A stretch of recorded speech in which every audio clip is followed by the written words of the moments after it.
Good morning and very warm welcome from the Society for International Development, who together with the Kenya National Bureau of Statistics, have put together this wonderful report that we have the pleasure of launching this morning. My name is Irungo Houghton.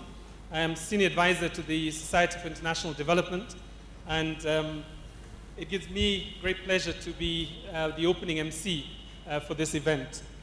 Hopefully you have all had a chance to see the program for the morning, so I'm hoping that you have freed your schedules, you have switched off your phones or put them on vibration, and you will be here with us for the next 3 hours or so. We have a great morning ahead of us, and what's interesting about this morning is not only do we have some wonderful people who are here, some of Kenya's smartest, some of Kenya's most committed people to development, but also we have made news. So on the front page of the Daily Nation, even before the report has been launched, we have pages 1, 4, and 5 of the Nation. And what's interesting about this is that alongside other newspapers, and I think there was coverage in the Standard and other outlets over the course of the weekend, this is now already a national conversation. It is not a conversation that is happening in the Grand Regency Laico. It is now something that is beginning to influence not just national policy, but also the behavior of Kenyans on what is probably the most important theme of our time. 6 to 7 years ago, the Society of International Development released the first report on inequality. And that report was a major breakthrough for national planners, for policymakers, and for parliamentarians in terms of how to take leadership and responsibility for what was essentially a growing challenge for our country. 7 years on, that challenge is not just growing, but it has become probably the single most issue that we need to address, particularly in light of the passing of the Constitution in 2010 and the evolution of new structures and institutions as a result of the last general elections. So this is a useful resource for all of us, and we hope that you'll be able to use it in all the spaces that you're in. Without further ado, I'd like to welcome the Regional Director, Ali Hersey, who will give a few welcome remarks on behalf of the Society for International Development. I'm sure those of you who are either feminist or believe in women's empowerment are wondering why the MC is a male. The two panelists that open this session are all male, and whether we have actually infringed the constitutional provision that ensures that there be some form of gender representation. We've stacked the podium at the moment purely because the primary author of this report is a woman. Okay, so we had to do some token representation by doing this with a light touch. We will have Katindi on behalf of the Society of International Development speak to this issue. So let me welcome Ali Hersey, who will welcome us at the beginning of this session. Thank you very much, Irungu. Good morning, everyone. The chair of the Commission for the Implementation of the Constitution, who I think is here or is just about to come, His Excellency, the Deputy Head of Mission of the Royal Danish Embassy, Mr. Lars Bredel, Honorable Senator Kipchumba Murkomen, thank you very much for coming today. Honorable Members of Parliament who are here with us, in particular Honorable Mwaura Isaac, who has gratefully agreed to join us today in these discussions. Representatives from the other constitutional commissions, distinguished ladies and gentlemen. It gives us all great pleasure that you have honored us with your presence here today, despite your very busy schedules and other very many competing priorities. It's also very comforting to see amongst us today here many friends of the Society for International Development. Thank you very much for being with us throughout this journey of this particular study, but also many others. And a warm welcome for many of you others who are also joining us for such an event for the first time. Very briefly, for those of you who may not be very familiar with the institution, The Society for International Development is an international network of individuals and organizations that was founded way back in the 1950s with a primary objective to promote social justice and foster democratic participation. Through locally driven programs and activities, SEED tries to strengthen collective empowerment, to facilitate dialogue, and to enhance knowledge sharing on a people-centered development strategy. SID also promotes policy change towards inclusiveness, equity, and sustainability. And it's our belief that this report that we shall be launching here today speaks in volumes to that objective. Although evidence might be inconclusive, but there's a wide recognition of the fact that the way income is distributed has a bearing on the rate and pattern of economic growth. So much as we may be talking about the growth that we all envisage for this country, and to a broader extent this region, I think we shouldn't lose sight of how income is also distributed. It goes without saying that countries that are considered developed have historically created policies and institutions to promote equity in health, education, risk management, law. Even some of the most advanced countries that we admire have quite often worked towards ensuring not only a fast growth, but a high distribution of resources. Since 2004, as Irungo has alluded to, the Society for International Development has been working very closely with the Kenya National Bureau of Statistics to spearhead research on equality in Kenya. I know out there it is sometimes seen as an anomaly that a civil society organization like ours can work so closely with a government institution. There is too much out there of antagonism, of pointing fingers, which at SID we don't think helps the cause of this country, nor of its peoples. I think the responsibility of developing this country, the responsibility of ensuring that there is equity and that the benefits that accrue from our economies touch every Kenyan family and every Kenyan individual is a responsibility for all of us. So that means that we must all collaborate and work together and bring our diverse strengths to bear in these efforts. Through the collaboration between SID and KNBS, we have worked through publications that many of you might be familiar with, one of which is Pulling Apart Facts and Figures on Inequality in Kenya, which sought to present simple facts about various manifestations of inequality in the country and to help us understand the subject and deepen our analysis, but also foster national debate on the dynamics, causes, and possible responses on this. The question here is not so much who is responsible for the state of affairs, but rather to understand how did we find ourselves in such a situation where there is such huge inequality in the country, but more importantly also, what can we do about it? SID, in its collaboration with KNBS, went further to publish a report on the geographic dimensions of well-being in Kenya and to better understand who are these poor people that we keep making reference to and where are they. This further elevated the inequality discourse and helped us to engage it in a more constructive manner. Lastly, many of you have also come across the other publication, Readings on Inequality, that in many instances out of the feedback that we keep getting has in many places been used as a reference document. This collaboration between our two institutions, SID and KNBS, has been further strengthened, and last year we came again together to try and see how we can go further in the context of the new dispensation after the promulgation of the new constitution.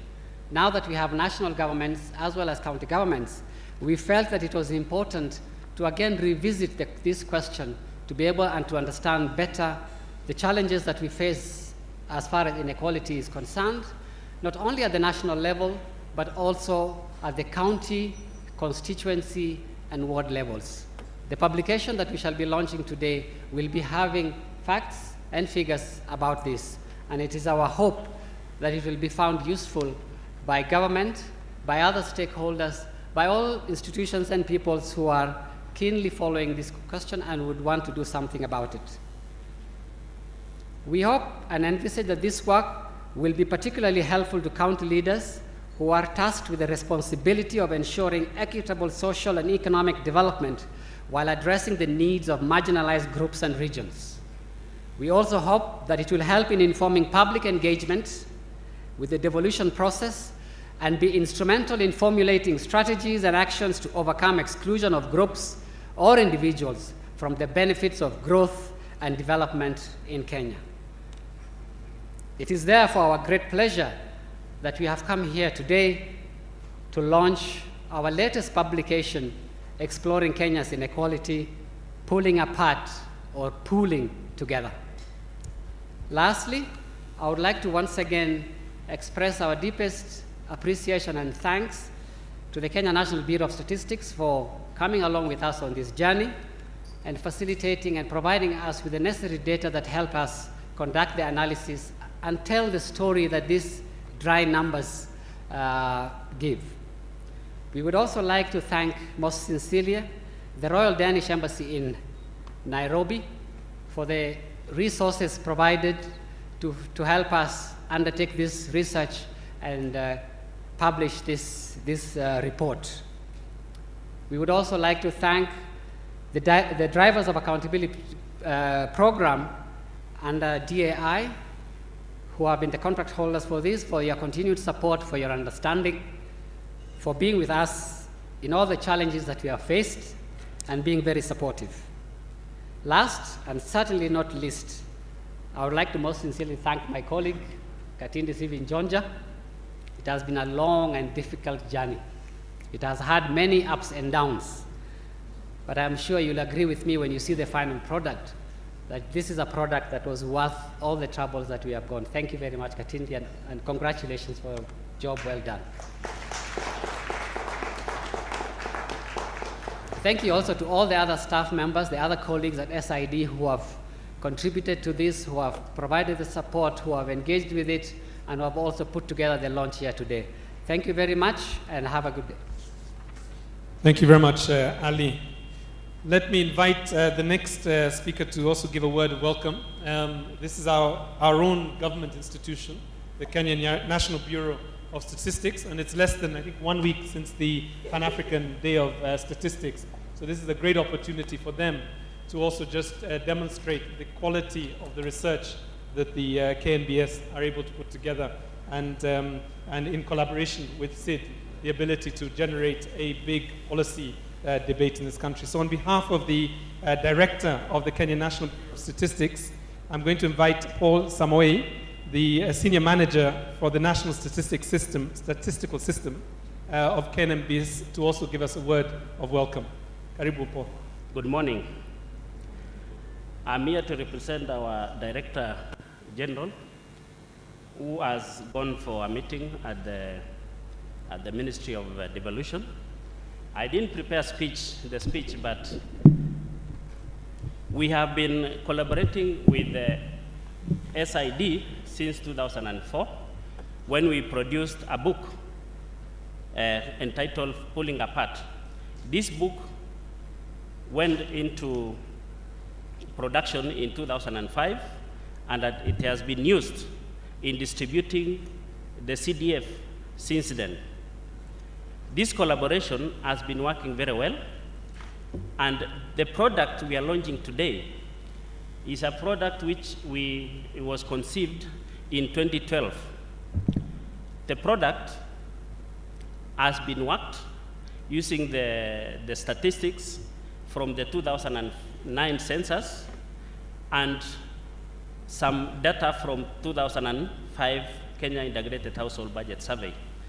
The product is quality, it has been worked on, and it is under this collaboration of National Statistical System where KNBS collaborates with any institution that generates statistics so that we can provide the data and the institution provides the write-ups. So the Bureau participated in producing the data, which has since gone into the production of this book. I don't have so much to say, but I would like to congratulate our partners in KNBS. We have Samuel Kipruto, who was dealing with a lot of statistics, running the tables here and there. We have Tabitha Wamboi, who did a lot of write-ups. We have George Kamula, who did a lot of maps for this product. So I would like to congratulate them for having produced this product. Otherwise, I had not prepared the speech, but mine is to say that this is a product which has undergone a thorough testing in statistics. Thank you very much. Let me very warmly welcome Lars Bridel, the Deputy Head of Mission for the Royal Danish Embassy, who I think will also give us a few welcoming remarks. And also just to note that this is probably a good example of collaboration between the state, non-state actors, and development partners. Thank you very much, Lars. Karibu. Ladies and gentlemen, I commend the Society of International Development and Kenya National Bureau for Statistics for their joint efforts, leading to the launch of this important publication that provides insights on inequalities and poverty in Kenya. This publication is especially timely as Kenya embarks on the devolved system of governance and can provide useful baseline information for the development agenda going forward. It is noteworthy that the government of Kenya has recognized the issue of equity in its second medium-term plan, MTP2, alongside other key issues of devolution and socio-economic development. Towards this effort, that the government has prioritized the expansion of food production, affirmative action in employment creation, and to ensure resource distribution addresses regional imbalances. We commend that these items are highlighted in the MTP2. Denmark's strategy for development cooperation has as the main objective poverty reduction. It therefore not only recognizes the need for economic growth, but also focuses on sustainable and inclusive growth. We are therefore pleased to have contributed towards this publication to the joint donor program, Drivers of Accountability program. Danita has worked here in Kenya for 50 years. All through those 50 years, poverty reduction has been the focus of our efforts.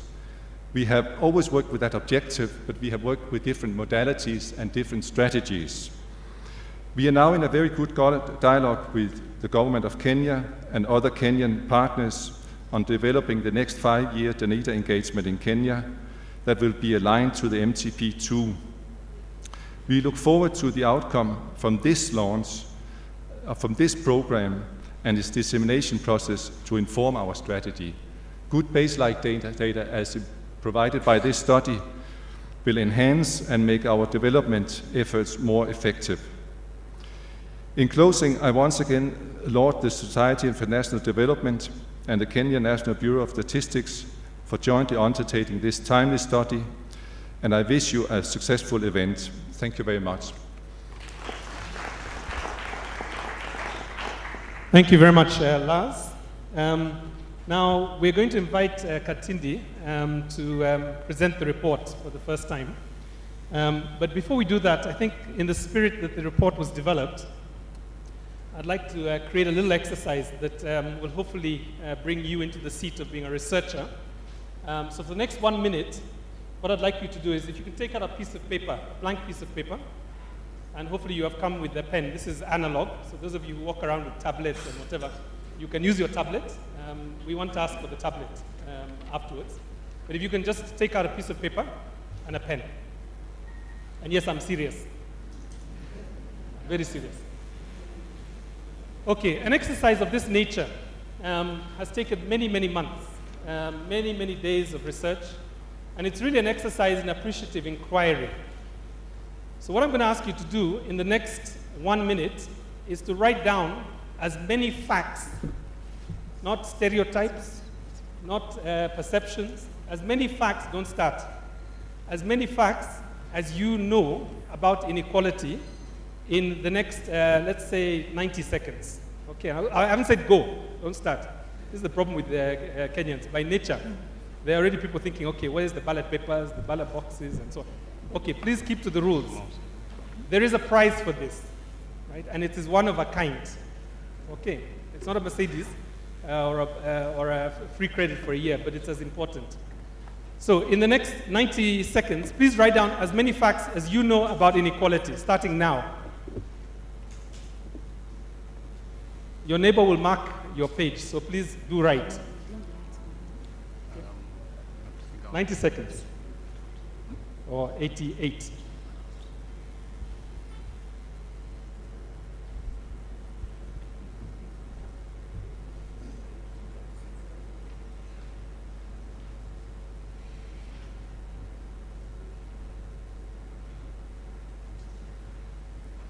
Okay, 15 seconds gone. No pressure.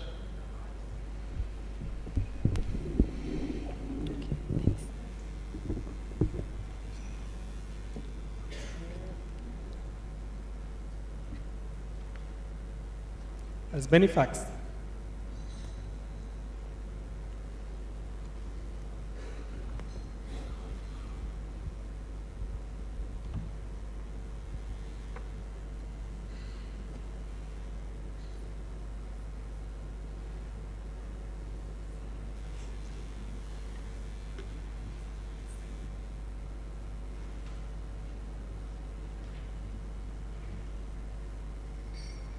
Okay, we're hitting the 1 minute mark.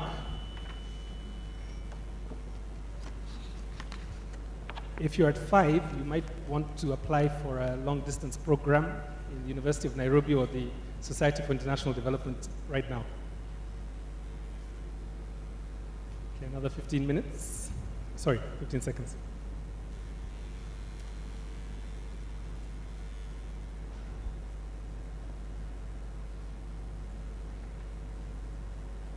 I'll ask the national media to please take shots of people doing research. This is a big research team that we have here. Okay, please stop. Pass your piece of paper to the person next to you. Each one, mark one. Okay, count, read your neighbor's comments, count them up, and put a number at the bottom.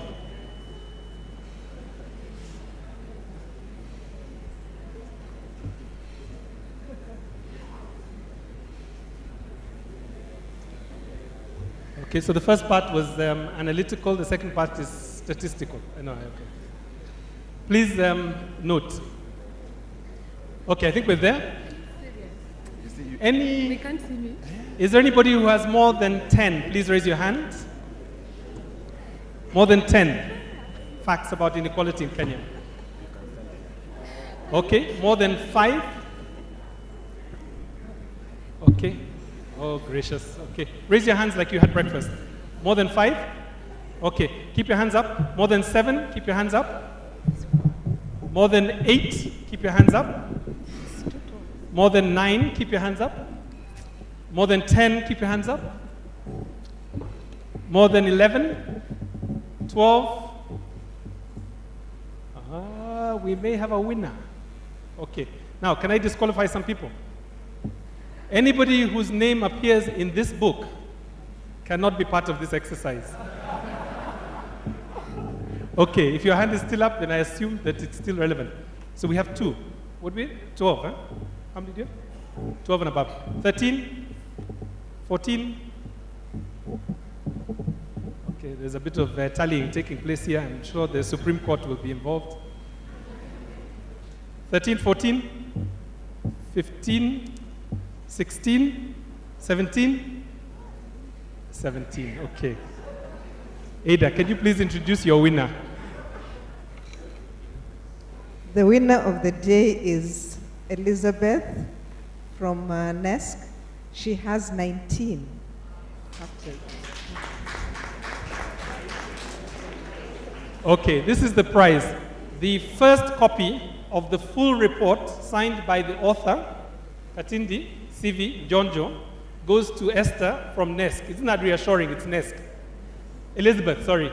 So maybe I think the best thing would be to have her hand it to the winner. So I don't know whether, Esther, you can come up and receive your copy. And we are very reassured that the National Economic and Social Council is the one who won this one.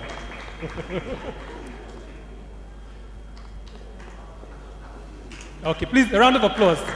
19 is not few. Okay, I think all that's left for me to do is to introduce Katindi. I'm not sure why the lights, because you're about to do a major presentation. Right? It's like Hollywood. Okay, let me very warmly welcome Katindi, who is the program director for the Society for International Development. She's phenomenal, she's analytical, she has been involved in the Society's work and previously with other organizations in terms of generating scenarios for this country and the region. She takes, I think, knowledge management to the next level, which is the level of imagination. Not just accounting for what could be, what is, but actually what could be. So with no further ado, let me just invite warmly, if you can give her a round of applause, because she has a lot of work to do in the next 20 minutes or so. Katindi CV Jonjo. And I also would like to hand over to Arthur Muliro, who will be the MC for the next part of the program. Welcome, Katindi. Thank you. Good morning, ladies and gentlemen. My name is Katindi, as you've been told. I'm a program director at SID. I must tell you that I'm not this tall. Somebody couldn't see me from back there, so they had to bring something in front here. Anyhow, I had the privilege of leading this process from the conceptualization of the what is it called, the proposal. And it's a privilege and a pleasure to be able to see it to the end with my colleagues from SID who were mentioned earlier. So it has been a very long journey, 1 year of just looking into data and analyzing, and we are really thankful to KNBS that we could be your partners. Now, I'm not sure how you summarize a 3,000-page report in 30 minutes. So please indulge me. If the statistics are too many, just choose what to remember. But in trying to make that decision, one of the things I had to ask myself is, what is inequality? And really, you start from the simple or the known to the unknown. And that's the simplest explanation I could get of what inequality is. All right, so basically the point we are making in these publications is the fact that it's not possible to have everyone being the same or being equal.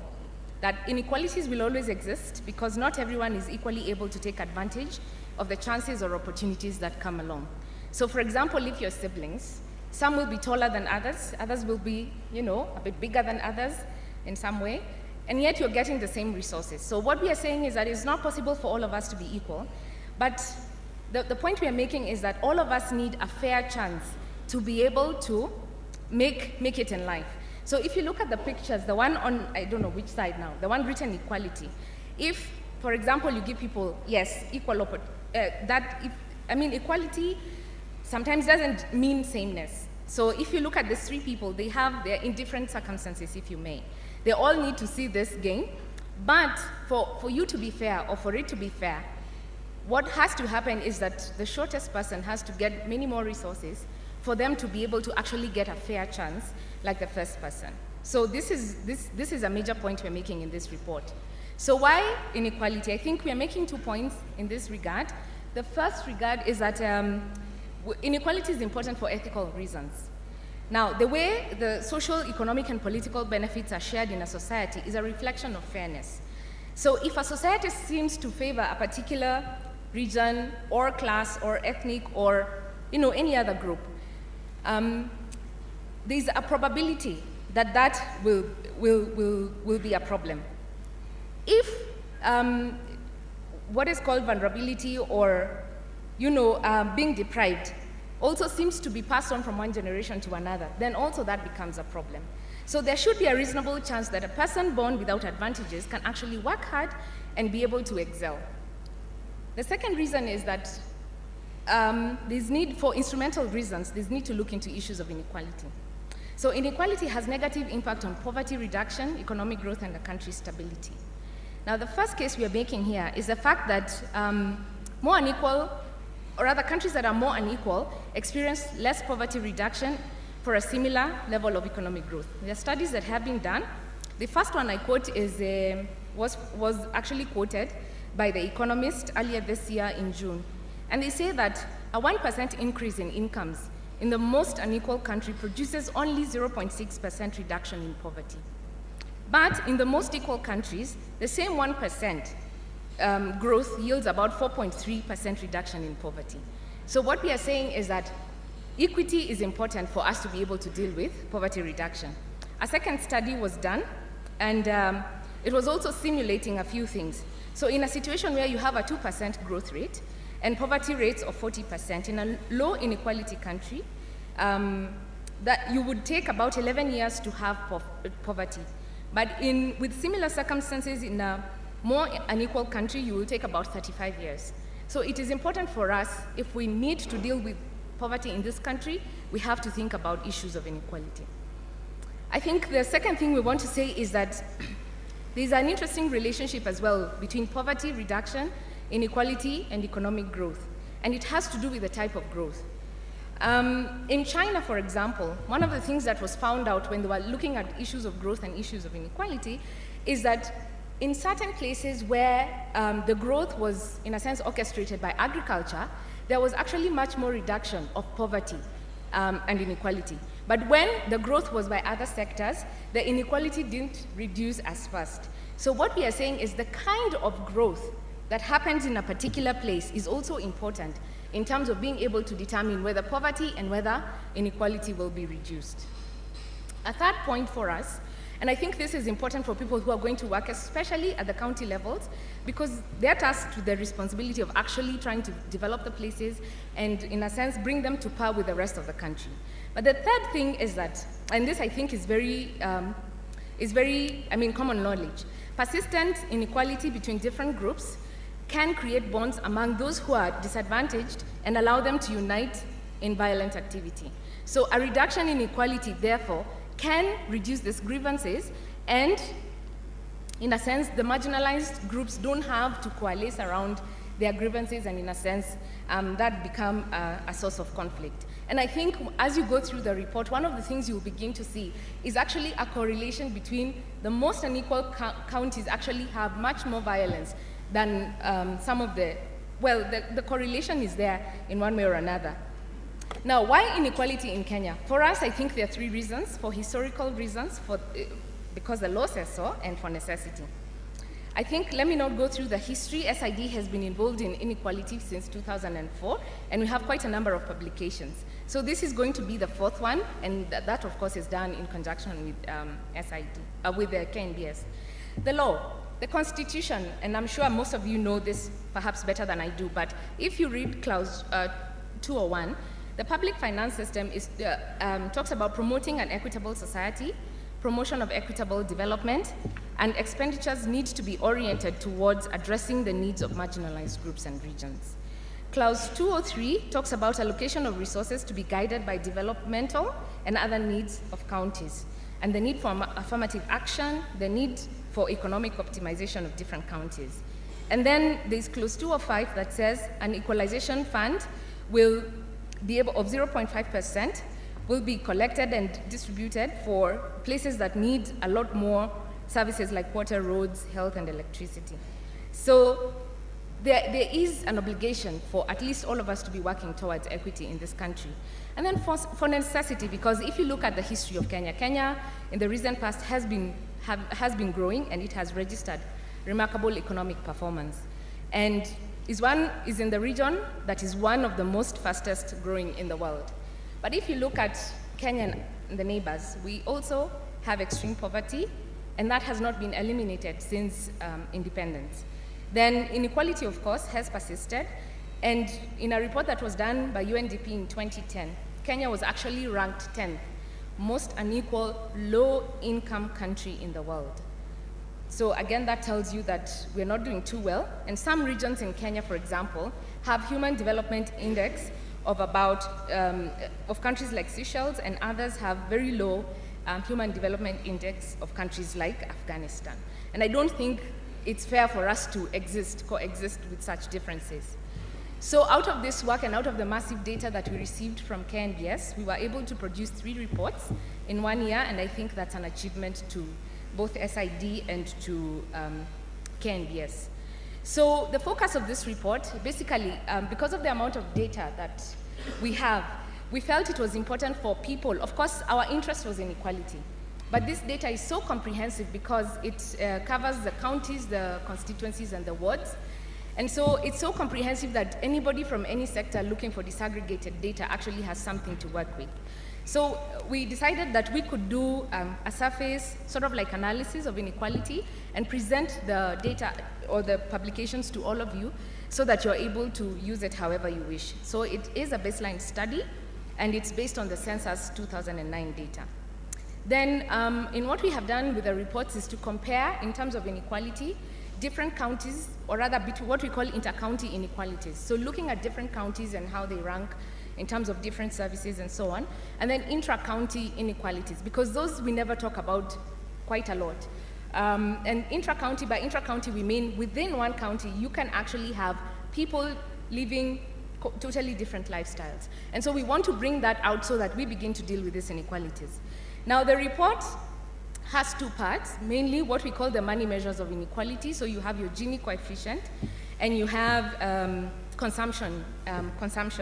Then the second one is the non-money measures of inequality in important livelihood parameters like employment, education, energy, housing, water, and sanitation. And the reason for this is because the argument we make, and has been made by other reports, is the fact that, fine, you can look at people and rank people on the basis of the money that is in that they have access to. But it is important to also look at what are the things that facilitate them to be able to earn an income, or facilitate them to be able to have to earn an income, or actually since birth they actually are deprived from. And so it was important for us to also look at non-money measures of inequality. What's the purpose of this report? We want to facilitate knowledge. Since the boundaries were set, the new boundaries, there hasn't been actually a report that is as comprehensive as this one in terms of disaggregating data to the lowest level in this country, to the lowest administration level. So we want people to know, we want people to be able to question.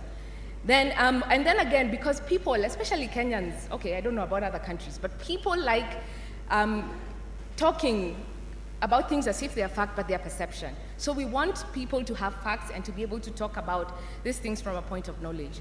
The second thing is that we want to facilitate planning. Of course, you know, we've just started off devolution, and the county governments are actually required to do quite a lot of planning. There's an integrated development plan that's required, a spatial plan, a sectoral plan, and annual development plans.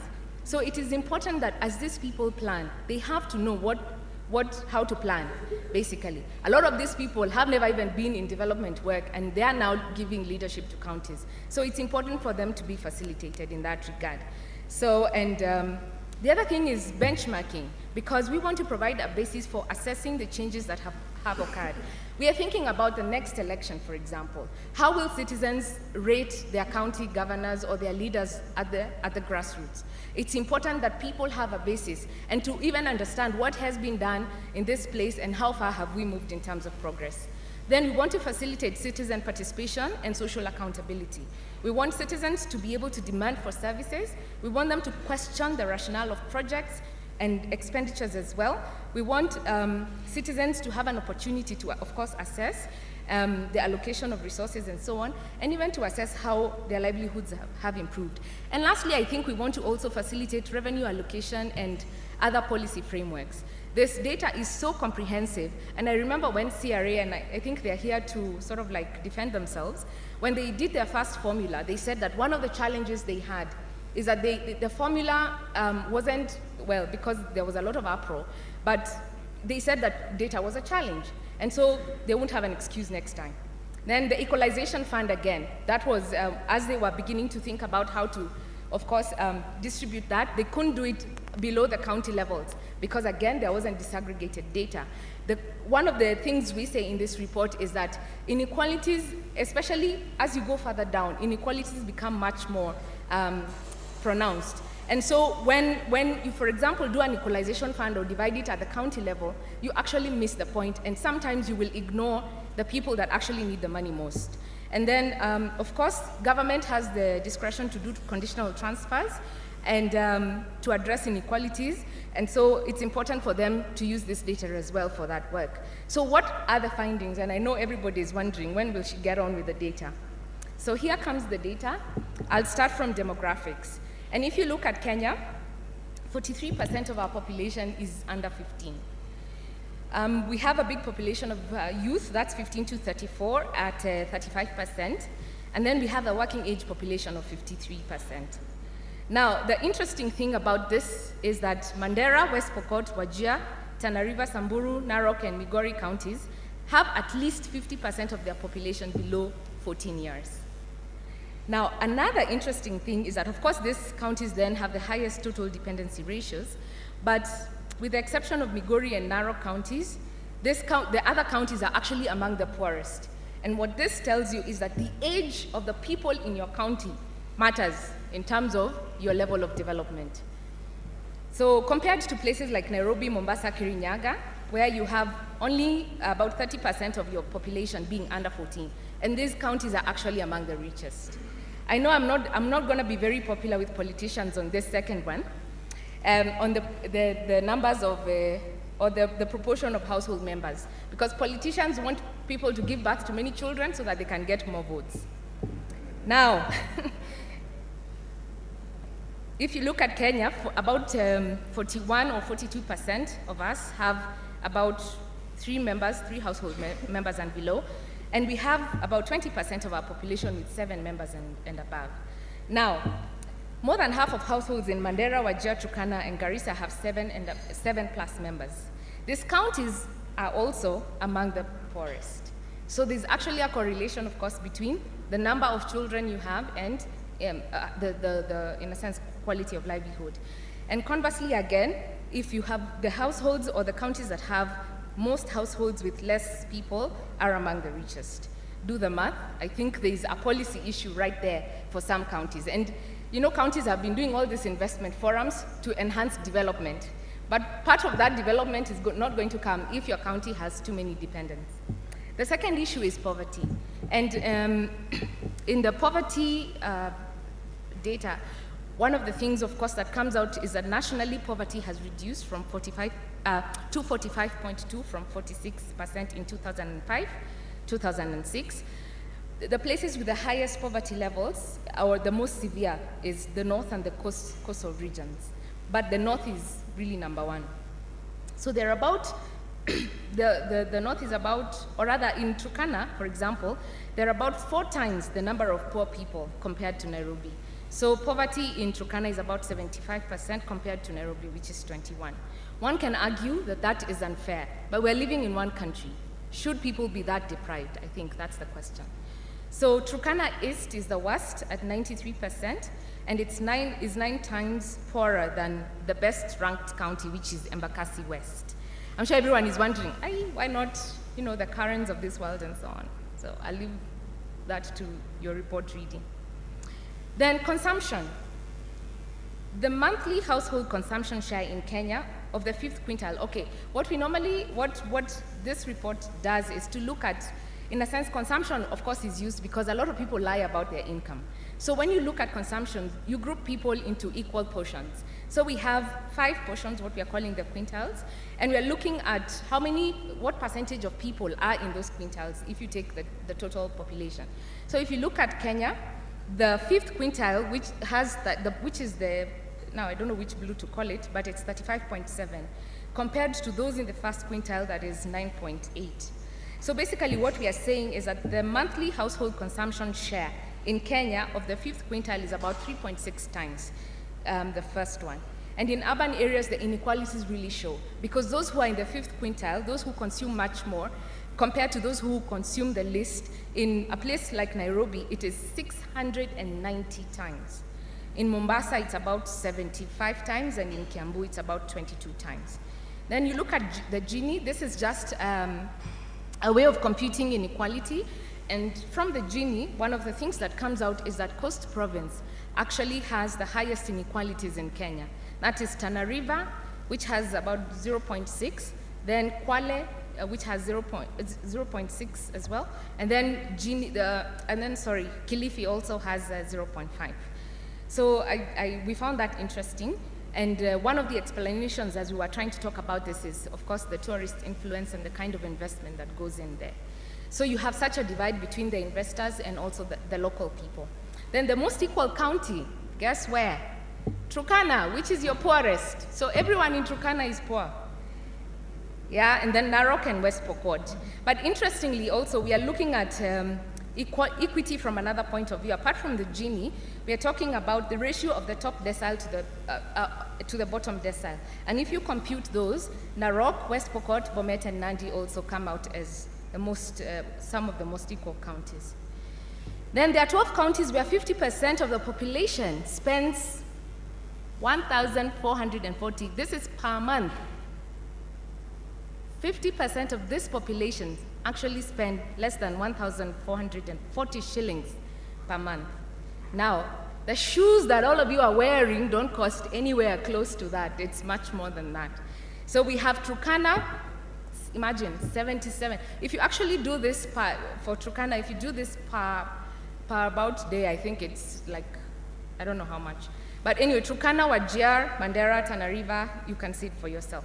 Then poverty, so what we are saying actually is for you to be able to reduce poverty in these places, you need to put money in the hands of people. And I'm not saying give handouts. I'm saying these counties have to figure out how to get these people gainfully employed, or in a sense so that money can start circulating within the households. Then when it comes to education, would you believe with all the energy we've put in free primary education, the secondary education and so on, we still have a quarter of our population without any form of education in the 21st century.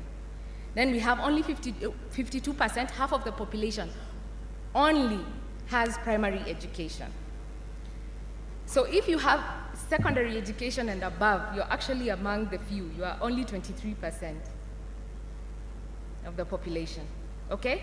So people in Nairobi are 15.4 times, have 15.4 times more chances of having a secondary education than Turkana County. And then the male-headed households have more, all male, imagine, in this country, all male-headed households have more secondary education than their female-headed counterparts. You understand what I mean? That if you are in Turkana, and you have the male-headed households, all of them have people with much more a secondary education than all the female-headed households. Something needs to be done there.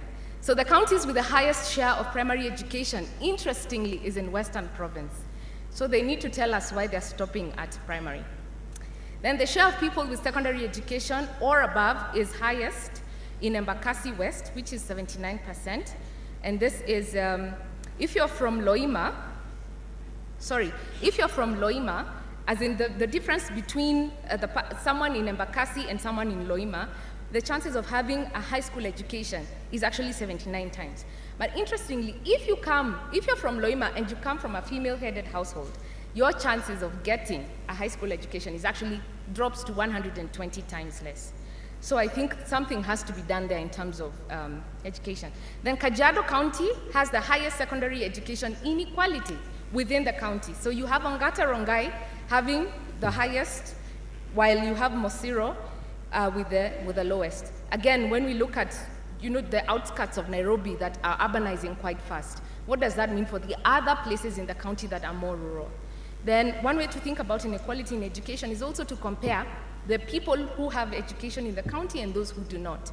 And again, a more equal county is one that has, or rather, a more unequal county is one that has the highs of both. And Samburu here, Isiolo. Isiolo comes up as one of the ones with the highest inequalities in education because it has 51% of the population having no education and 49% having some form of education. Okay, let's talk about employment and education. And I must say here that this again is a census report. It's not a labor survey. So it just really was asking people, what do they do? And if you look at it, you have people who are working for pay. in Kenya are about 23.7%. Now, in terms of employment, the proportion of people working for pay in Nairobi is 8 times more than that of Wajir and Turkana. Now, in rural areas, I found this very interesting. Female-headed households are more likely to be engaged in wage employment compared to male-headed households. So basically what this data is saying is that men in the villages are bumming around as the women are working. Okay? And then in urban areas, it's the opposite. The male-headed households, the chances of being engaged in wage employment is much higher. For individuals with secondary education, employment for pay in urban areas is twice the employment for pay in rural areas. If you have high school education in a rural area and someone else has a high school education in an urban area, the person in an urban area is likely to earn twice as much, okay? Then overall, individuals living in urban areas who have no education are twice as likely to be without work. So if you have no education, you're likely to be doing something when you are in the rural area. Then people with no education in Kenya are 1.7 times more likely to have no work. And then, those without work and have a high school education that proportion is highest in Wajir, Garissa, Turkana, Mandera, and so on. Then in issues of water, we have only 53% of Kenyans having access to improved sources of water. So individuals living in urban areas have 1.5 times more access to improved water than their rural counterparts. And basically what we are saying in this slide is that Nairobi, Mombasa, and Kiambu, 7 out of every 10 people at least have access to clean water, compared to 2 out of every 10 households in Bomet, Baringo, and Narok County. Then in terms of water, as we continue, Embakasi North, 9 out of every 10 households have clean water, compared to 4 in every 100 households in Mandera. So the most severe gap within counties, but in the wards, but between counties is in Mandera, Garissa, and Marsabit, where you have disparities of about 99% to 97%. So you have a ward somewhere that has only 1% of the population with clean water compared to about 90, almost 100%. So again, there's quite a disparity there. And then in terms of sanitation, people living in urban areas have 2 times more access to sanitation. And then the share of those in Nairobi County with access to improved sanitation is 15 times greater than Wajir County. Then there are 9 counties where the gap in access to improved sanitation is almost 80 percentage points, and these are the ones listed there: Baringo, Garissa, Kajiado, and so on. So lighting energy, only 23% of Kenyans use electricity. And with the rural electrification program and how long it has been running, I think I would have expected different results. Then urban areas have 10 times more electricity coverage than rural areas. Nairobi County has 36 times more coverage than Turkana, Tana River counties. And then at constituency level, no households have electricity in Eldas constituency, Loima constituency, and Wajir North constituency. So the most severe disparities between wards are in Mombasa, in Garissa, and in Nakuru. Cooking energy, 93% of Kenyans are using transitional fuels like charcoal, paraffin, and firewood. So only 7% of Kenyans use what is called high energy fuels like electricity. So more than 90% of households in Wajir, Mandera, and so on use primitive fuels. But now as I conclude, as we look at the intra-county inequalities, the counties with the most income inequalities, when you, of course, compute that in terms of the Gini, are all in coast, as I said earlier, Tana River, Kwale, Kilifi, Lamu, and then Migori in Western and Busia in the Western region. But when we look at all the access to all the other services, like access to, education, to work for pay, to sanitation, etc., Mandera featured in 8 of the variables, Wajir featured again in 8 of the variables, Turkana in 7, and Marsabit in 7. So what are the key messages? For me, I think these are the things we're able to deduce, that Kenyans living in different counties and within the same county have completely different lifestyles in access to services. Then, of course, what it means is that your geographical location is a big determinant of the quality of life. I don't know whether you had a chance to see the gallery walk, but there is an interesting story of a girl called Ajem. And Ajem, just because she was born in a certain place, her life is condemned to certain variables. And I do not think that is fair. Then past development policies like free primary education, secondary education, the bursary fund, the rural electrification programs and others were good and continue to be good, but they haven't yielded the kind of impact we want. And I think this, for me, is something that needs to be taken into account even as counties roll out devolution. Some counties are deprived of some things and endowed in others. Narok County, for example, has severe water, of course, access to clean water, but it is averagely okay in other things. Again, that is the beauty, and for planners, you have to think about disaggregation of data and using data to actually look at your planning so that you're not generalizing things. And then the data actually challenges very interesting common perceptions. We keep saying that we have severe, of course, and we've seen that, severe shortage of clean drinking water in arid parts of the country. However, the second and the third highest constituencies with access to improved water is Garissa Township and Dadaab. And that's why we have to disaggregate, because if you give money at the county level to Garissa, for example, for water, because it's considered in one of those regions, then you actually miss the point in terms of allocations. If you forget everything else I have said, do not forget what inequality is. Thank you very much.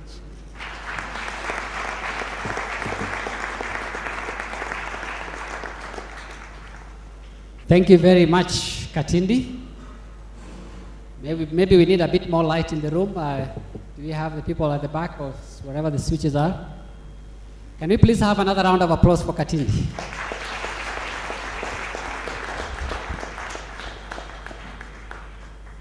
Yes, I'm sure many of you are feeling so much data has been thrown at you that it might give you some indigestion.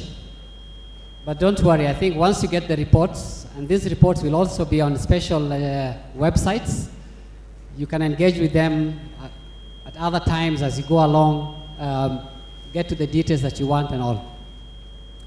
So we quickly move into the next session, and this is a session where we just want to have a short conversation with a few key stakeholders to get their reflections about what this means.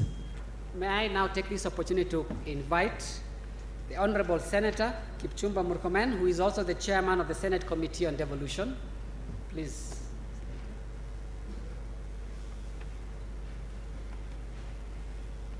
May I also invite Ms. Anastasia Wairu, who is the chairperson of the Muungano wa Wanavijiji. May I also invite Mwalimu Mohamed Abduba Dida,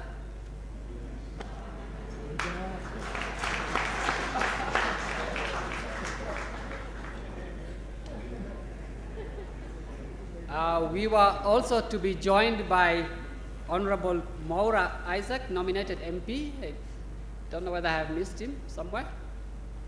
Okay, if he comes, he will join us too.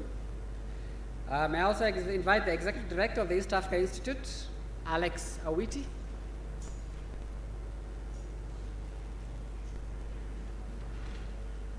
And last but not least, may I also invite the Vice Chair of the Commission for Revenue Allocation, Ms. Fatuma Abdulkadir.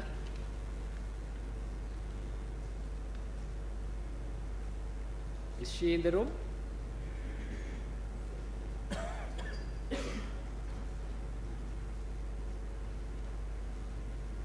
In her absence, may I ambush Amina?